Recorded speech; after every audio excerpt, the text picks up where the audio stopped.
कृपा कर दो कि भक्ति का जब एक आनंद जल इस चूनर पर पड़े तो ये एकदम साफ हो जाए। शिव भक्ति निर्मलता देती है, शिव भक्ति विश्वास देती है।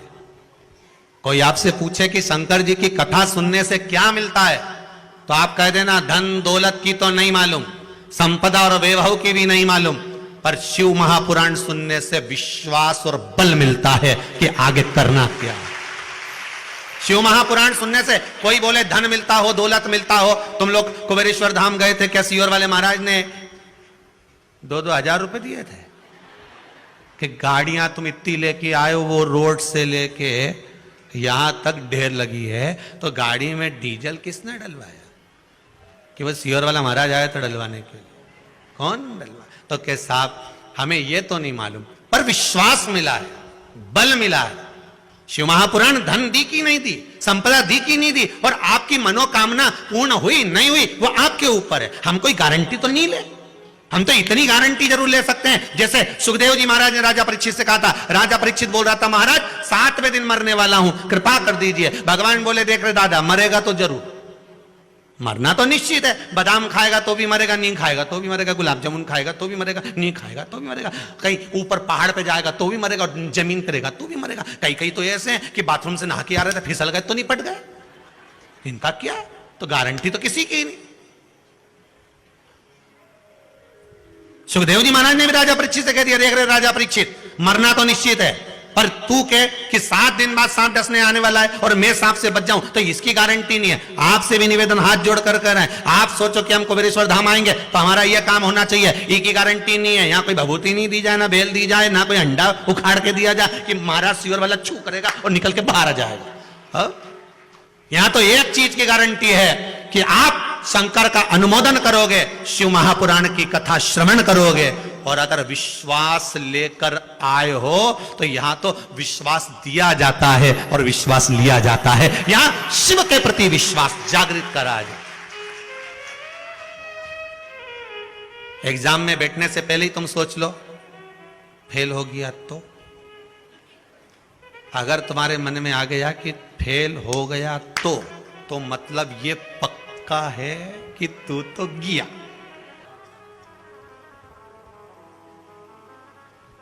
वर्णन किया गया कि पीपल के वृक्ष की जो जड़ होती है,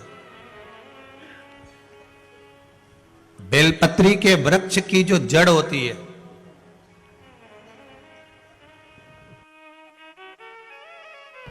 और आंवले के वृक्ष की जो जड़ होती है, इसके नीचे स्वर्ग का निवास होता है। किसका निवास है? स्वर्ग का निवास।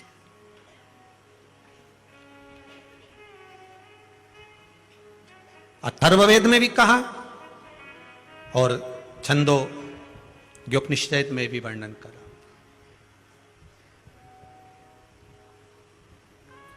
एक पीपल, एक बेलपत्र, एक आंवला, इनके जो जड़ है उस जड़ के नीचे स्वर्ग का निवास। ये जहां लगे,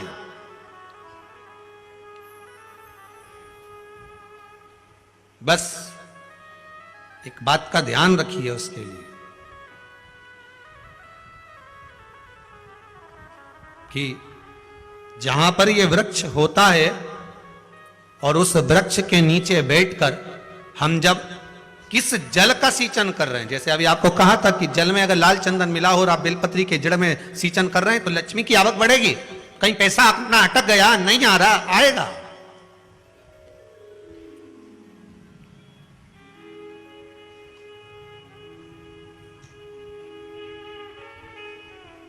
पीपल की जड़ में इत्र का जल, पीपल की जो जड़ होती है उसमें इत्र का पानी, थोड़ा सा जल उसमें थोड़ा सा इत्र का भाग हो महाराज, और आप भगवान पीपल देव, पीपलेश्वर महादेव का स्मरण कर कर पीपल की जड़ में अगर जल चढ़ा रहे हैं, और मान लो शरीर में कोई कष्ट हो गया है, शरीर में कोई रोग हो गया है, कोई मालूम पड़े ये हाथ 4 दिन से दुख रहा है, या 4 दिन से ये नस दब गई है, या ये कमर दब रही है, तो आप 2-4 दिन कर देखो। कलश के अंदर जल, जल में इत्र का थोड़ा सा भाग, पीपल की जड़ के नीचे आप उसका सिंचन करिए पिपलेश्वर महादेव के नाम से। उस जल को थोड़ा सा भाग लेकर आ जाओ उसी में से जो चढ़ाया है, और उस स्थान पर जहां कष्ट है उसको लगाना प्रारंभ करिए। 2 दिन 3 दिन कर देखो। प्रैक्टिकल करने में क्या जाता है? सीवर वाला महाराज झूठ बोल रहा हो तो प्रैक्टिकल करने में क्या जाए, अपना करते रहो। जिन जिन ने प्रैक्टिकल करे उनका रिजल्ट यहां सामने है, जिन जिन ने करे। और अभी और पत्र देगा पढ़ने के लिए हो, अभी कहीं का भजन आएगा जब देख लेंगे। करते रहो। तीसरा महाराज, आंवले के वृक्ष की जड़। आंवले के वृक्ष की जो जड़ होती है, इसके नीचे शिव महापुराण की कथा कहती है, विष्णु पुराण कहती है, स्कंद पुराण कहती है महाराज कि भगवान नारायण स्वयं इस जड़ के नीचे अपना विश्राम करते हैं महाराज, इस जड़ के नीचे। प्रयास करा करो, एक चुटकी हल्दी, कितनी? मात्र एक चुटकी हल्दी, आंवले के वृक्ष के नीचे भगवान हरि हर महादेव, कौन से महादेव हैं? हरि हर महादेव के नाम से रखकर उस पर पूर्व मुख कर कर, पूर्व की ओर मुख कर कर जल समर्पित करना प्रारंभ कर दीजिए।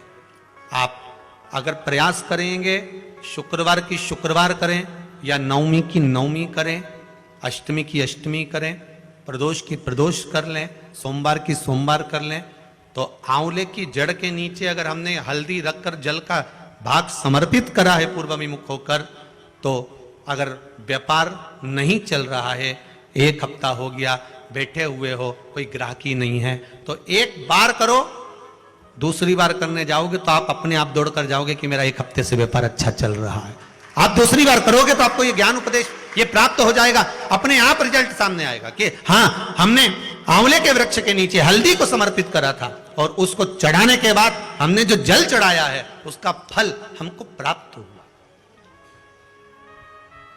उसका फल हमें मिला है, उसका फल हमें मिलेगा। कोई भी क्रम करे, हम फिर कहेंगे, फिर निवेदन करेंगे, कुआं खोदो, एक जगह खोदो, पानी निकलेगा।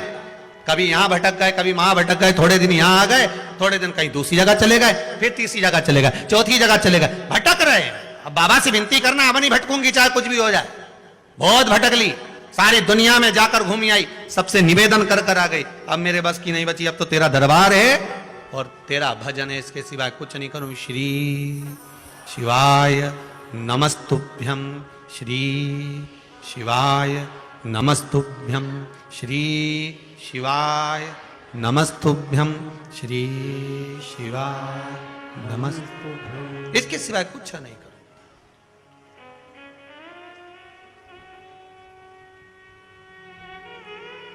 हमारा भजन मूल हो जाए। एक विदल और उत्पल, 2 असुर हुए। पार्वती मैया ने जो भजन करा था, स्मरण करा था, शिव मिले थे, उनकी भक्ति दृढ़ थी। विदल और उत्पल ने एक बार माता पार्वती जी को देखकर बड़े आनंद के साथ उनकी ओर लोभित हो गए, उनकी ओर आसक्त हो गए।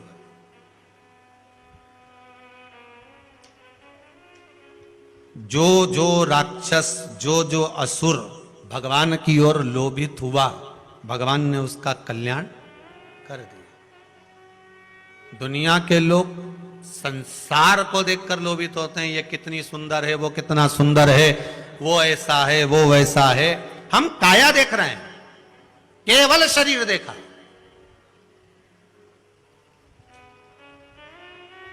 आधे से ज्यादा रिश्ते तो ये काया के चक्कर में गड़बड़ हो गए। लड़का अच्छा है ऐसा, लड़की बहुत बढ़िया है, दिखने में तो कई जोरदार। अब पहले का समय, आज का समय, पहले के जमाने में सूरत नहीं देखते थे, चरण देखते थे। आज के जमाने में चरण नहीं देखते, सूरत देखते।